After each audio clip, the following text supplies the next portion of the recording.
Welcome back to The Price of Business. I'm your host, Kevin Price, talking to you about you and your business. I've got my friend Larry Pratt on with one of my favorite organizations, Gun Owners of America, gunowners.org, an organization that strives not only to protect the Second Amendment, but all of our Bill of Rights. One of the only organizations of its kind to do just that. There's another group that I've always kind of liked, which is the Second Amendment Foundation. They're certainly more purists than the big guys, the NRA, but you know, even they, I heard, ended up coming out in favor of that bill that Tooney and others got on board. I found that shocking.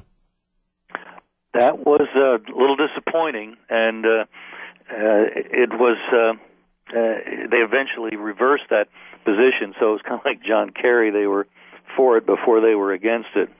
Yeah, isn't that convenient? And in fact, I can't even remember the gentleman's name, Gottlieb. He's been on the program before. He's a friend of mine. I like Ellen. But he actually came out early saying that he was one of the architects of that legislation.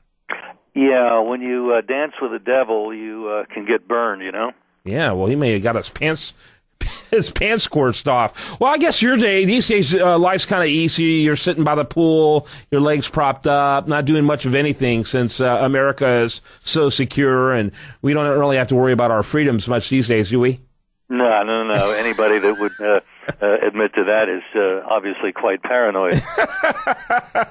Yeah, in fact, such a person would probably make it to Janet Napolitano's potential terrorist list. Oh, yeah, no question about it. I'm pretty sure that you would qualify as a domestic terrorist by her criteria. So nobody born in Chechnya, of course, need to be worried about. Oh, no. And of course, the Russians won't warn them about you. They'll warn the United States government about people from Chechnya, but not about you, because maybe the Russians have a better clue of what the real terrorists are. But there was a particular irony in who it turned out to be the Boston bombers. There were people on the left. Huffington Post had some talkers mentioning it. I just hope it's a couple of white guys. Yep.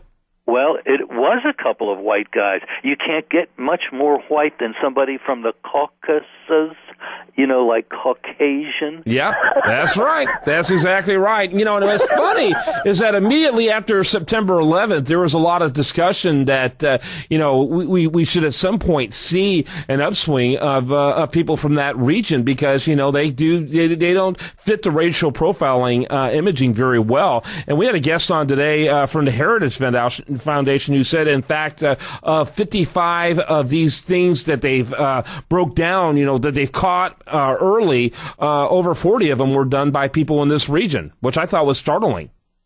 And Inspector Magoo there at the Department of Homeland Security can't bring herself to admit that this is where they ought to be looking.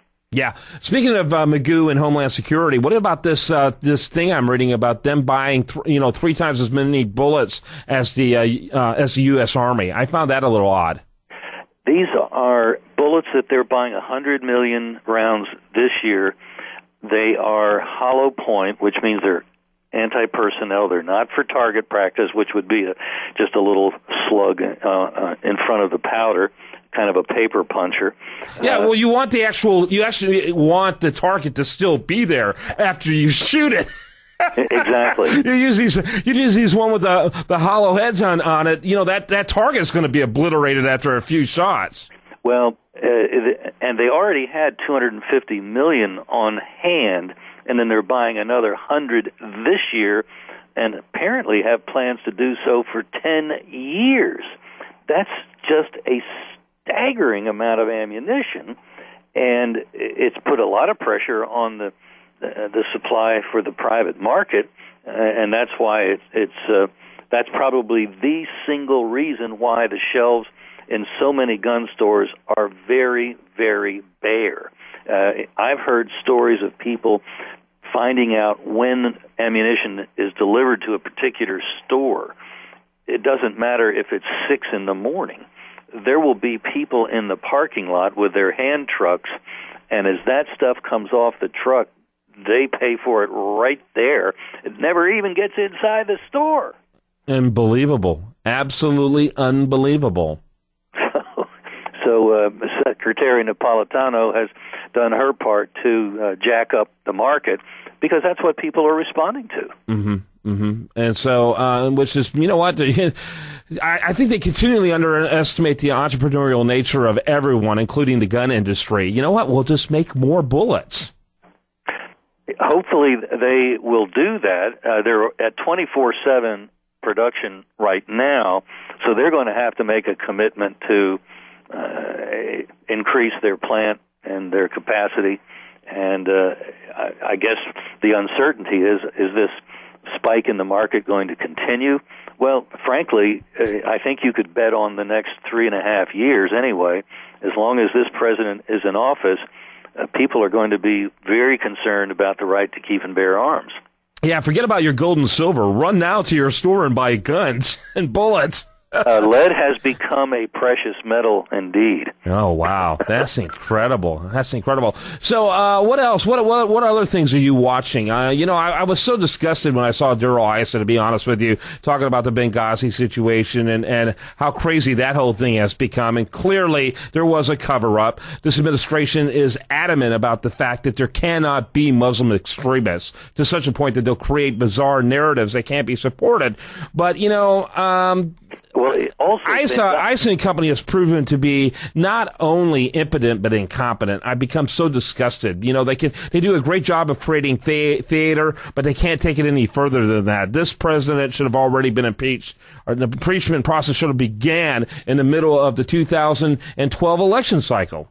Benghazi reflects the same anti-self-defense mentality that we see so often among those who don't like guys like you and me walking around with guns. Benghazi was just a foreign policy analog to the anti-Second Amendment views that they have for you and me domestically. You may well recall that Benghazi had a detachment of troops protecting the building that was attacked, and they were withdrawn, 2-3 weeks or so before the attack, and then the attack. The left views, the anti-self-defense crowd views being able to protect oneself as provocative. So that's why they think that things will be better in Washington, D.C. and Chicago if people can't have guns and certainly can't carry them outside their homes. Turns out those are the places with the higher murder rates in our country, and same thing happened in Benghazi. Once the Muslim extremists knew that there was a defenseless U.S. asset there, boom, they came in for the kill. It's an invitation when you're defenseless, and it's not a provocation. It actually keeps the peace when the bad guys know that they might get shot themselves and not be home for dinner. That's right. That's why we need to, essentially, all these so-called gun-free zones need to have certain regulations in them for compliance. They need to have a certain number of armed guards with a certain level of training. And you know what? The majority of these institutions couldn't afford that compliance, which means we would eliminate gun-free zones, and you'd have these evil people think twice before they do a killing like Sandy Hook. That's what we need. We need them to think twice before they go to such a place. His name is Larry Pratt. He's with Gun Owners of America. He's a great friend of this program, a frequent guest. GunOwners.com. Check him out over there. We didn't even get to ATF and Fast and Furious because, frankly, it makes my blood pressure rise, but we'll get you on again soon to talk about that. You're the one organization that consistently and continuously beats the drum about this administration's scandalous activity that has led to the loss of life of hundreds of Mexicans and at least a couple U.S. service personnel who work to protect our borders. Thanks so much for your continued effort. Well, thank you. I appreciate the microphone that you make available, and so keep up your good work, my friend. Well, you're a great American. Thanks for what you do. This is the only, in my opinion, the only Second Amendment-oriented organization that doesn't want to just defend your right to your arms, but wants to defend all of your Bill of Rights. Other organizations, frankly, compromise. You got to look very carefully what you're investing into. I'm a big fan of this organization, have been for decades, and I hope you look into it as well, gunowners.com. When we come back, we're going to have more for you. Stay tuned to it right here on The Price of Business.